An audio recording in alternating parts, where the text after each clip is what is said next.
That's how we can do a presentation. Really nice job. Thank you very much. Raj. Thank you. Did I put these in order? I did.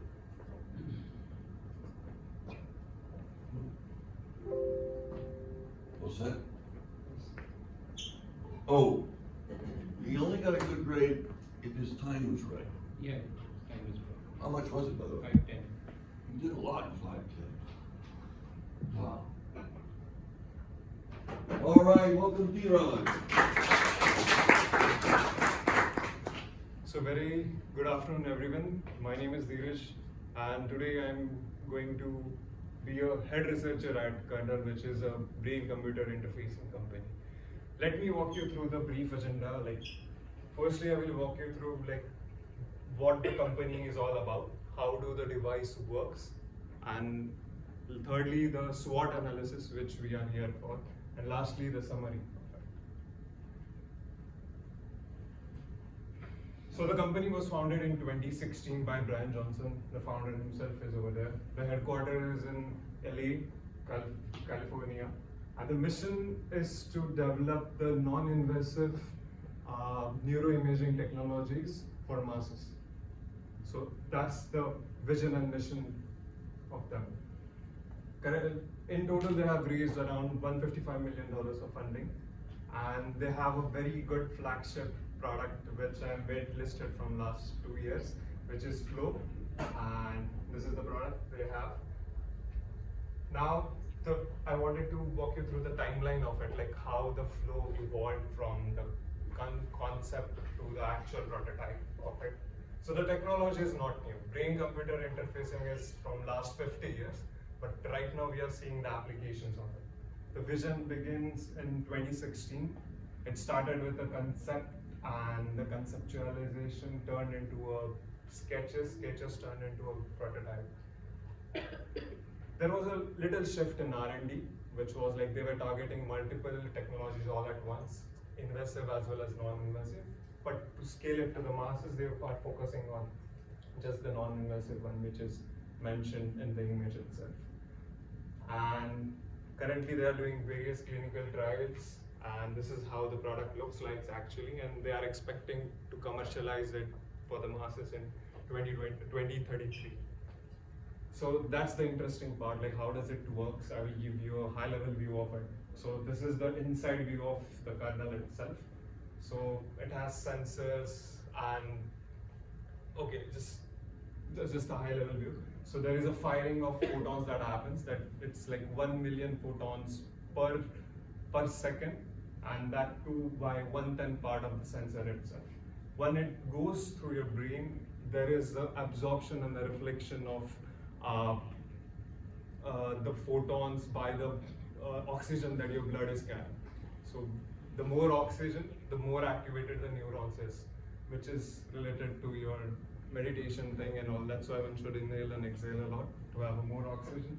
So once we have, and after a particular point, there is a reflection of those photons, and those reflections are used to track the neural activity.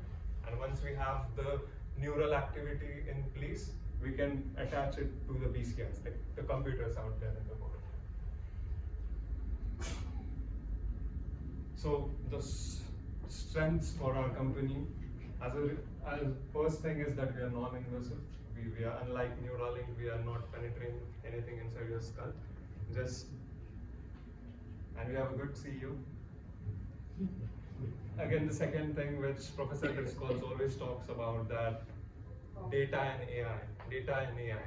So the one thing that is that they have a unique set of data which they have, for example, which can be eventually used for the personalization part.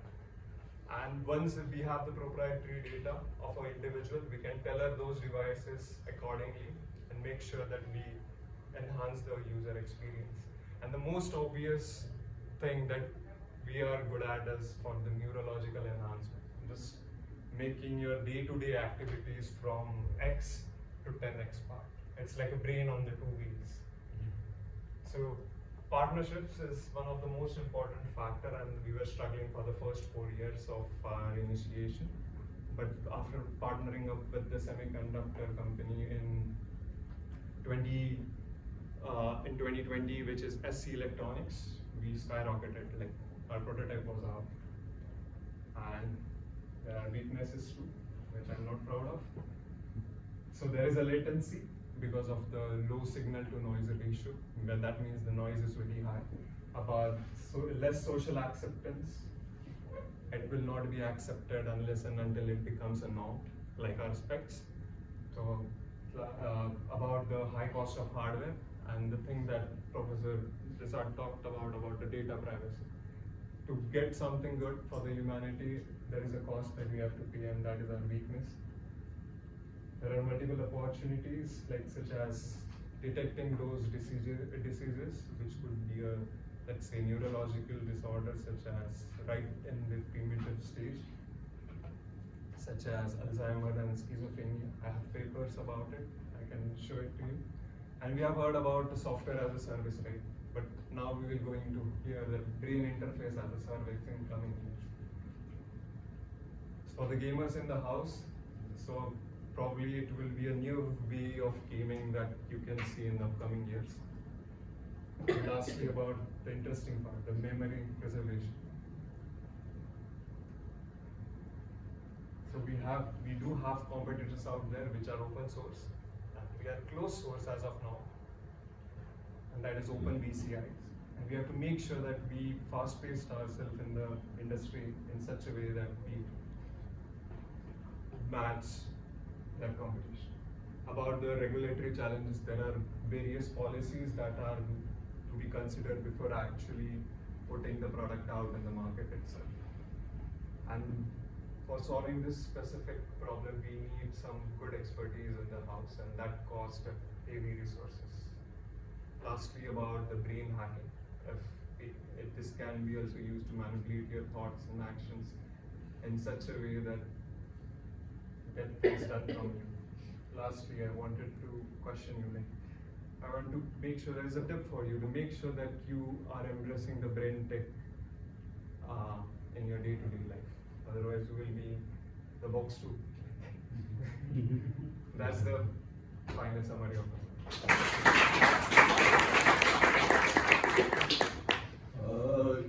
Sarup. Yeah. Saurabh. Yeah, I really liked your presentation. I just wanted to know what are the main applications of this, and like how is it different from Neuralink?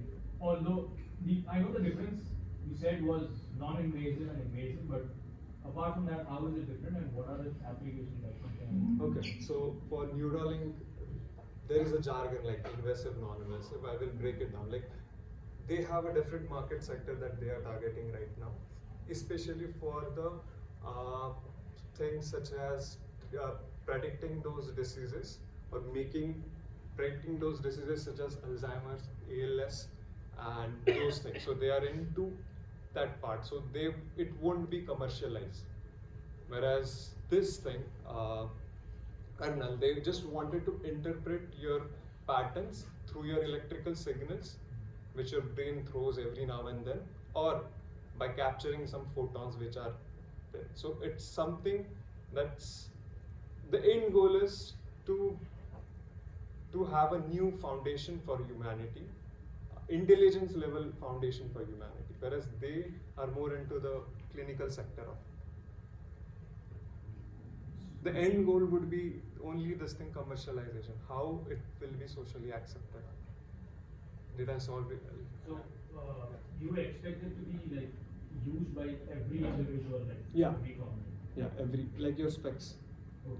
But if it is covering all of your head, so probably it will not be accepted. But if it's in the small form, a wearable device, which is, it could be accepted.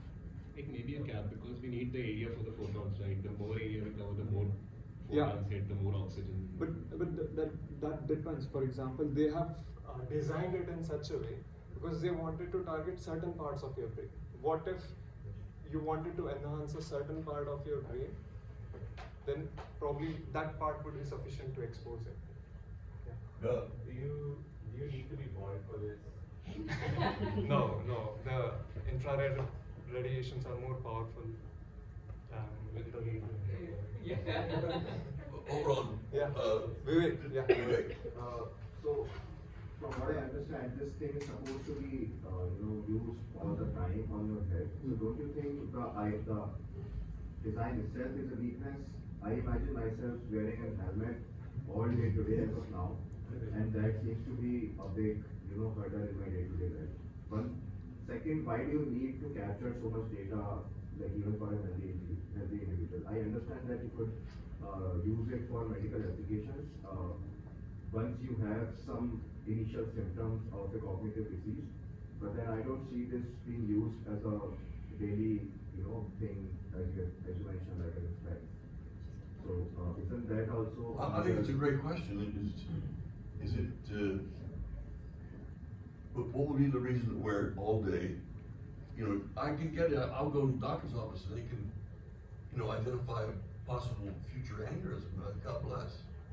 But walking around with that helmet on my head, Like, how far can you go with biohacking?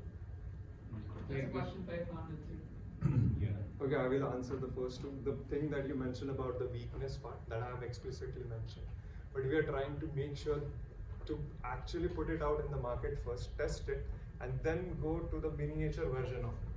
For that, we need a bulky device as of now to radiate your brain with all the infrareds from all over the place. There are some devices which are just, there is one more our opponent which is New Road, which is just radiating on your forehead. But the accuracy, if you check the accuracy result, it's like 63% of tracing those patterns, and we are around like 75, 76, something. That's the thing. And the second thing about the social acceptance, which you mentioned, see, it is going to be a norm. Like,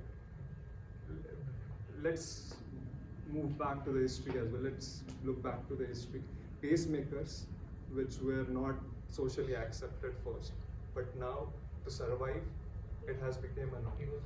Let's say about the calculators, which came, most of the mathematicians out there registered about, like, no, we don't want to use it. This is something lowering, what is it? Just a counter on that, the analogy that you give for pacemakers and calculators, these are things which are essential for survival. Yeah. I don't think a healthy person would want their head to be monitored all the time.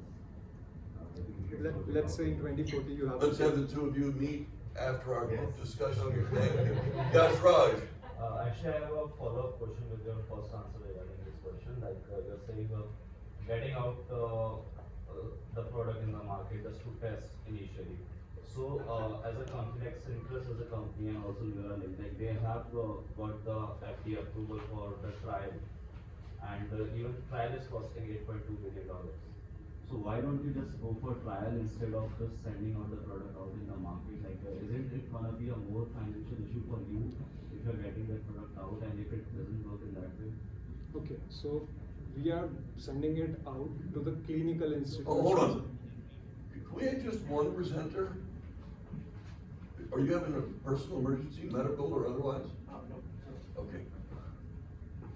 Repeat the question and start the answer again. Okay, Briefly.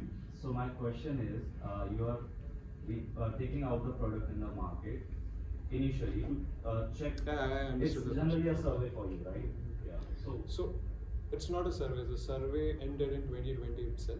Right now we are at the stage we need to partner up with more medical institutes. NYU Langone is also one of the partner for them, in which they are experimenting it in-house. Why they are experimenting it in-house? To get more proprietary data. When they have more data, they can train it in such a way to get more results. So we need those products out to get more data, taste it, reiterate it, and make it available for masses. It's not available for masses yet. It's not out there, but it's available for the institutes. It's like B2B, you can say. Yeah. Arush and then Silence. the lobby, and then we're gonna move on. And Sai You mentioned that. Huh? What did I say? Sai Dhanush, he was also. No. Okay, go ahead. I thought, Yeah, Harsh, go ahead. quickly, bing, bing, bing. Ask the question, give an answer. Don't make a speech. You mentioned like it would help in detecting early stages of some cognitive disability. But would it actually help improve your cognitive Yeah. abilities as well? That comes in the prediction and then enhancement part. So for enhancement part, we need to make sure that we have other device which is flux, flow and flux. So flux is something that will bombard different trees and to make sure that it activates those neurons in that part of the brain region. So it is a prediction, detection and then enhancement. Good question, good answer. Saludos. So you said that you'll be capturing data using infrared rays, photons, sending some millions of photons into your brain, through your brain, right? Isn't that going to affect someone's cognitive ability in the future? It's like an X-ray machine having on your head all the time. Good question. We are currently studying that. You asked a very important point. Yeah. We're currently studying that. Let me get back to you. Yeah. Bobby. My initial question was going to be about the potential side effects, especially with the current technologies we have, having long-term side effects and with continued exposure. But since that's covered, I'll just make a comment that this sounds like a Black Mirror episode. It does, like the gaming one. Yeah. Yeah, you could explore flux as a potential position, alternate position for drug dependency or for Come on. creativity. She raised her hand and he's supposed to answer. I'm not sure what you're doing. On the answer. I'm an MC. I'm an MC at a board of directors meeting, all right? What was her question? Can you So is recall? it new technology that will not have side effects, or is it still? It's still in its initial stages and we don't know the side effects. Side effects as in what? Like if you're bombarding infrared, which is might be here itself. There are infrareds around you as well, but just the concentration of bombardment would change. And I don't know how it's affecting the alignments of neurons in your brain. I will check that part today. Do you think there's any like interference with like do you know if that device like produces any like significant electromagnetic fields that may like interfere with the delta wave patterns of the brain? So initially we had two options, whether to go with the EMF electromagnetic fields or with this infrared. Mm. So we chose this thing we chose this infrared part because for the accuracy part. But does So, Mr. Dr. D-Raj has to catch a plane. I'm very sorry. But we're going to move on. Thank you, Dr. D-Raj. Can you get the clicker, Dr. Shivlin?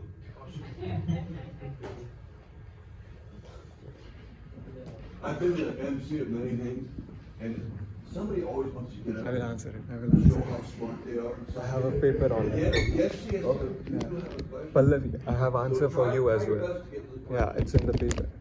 All right.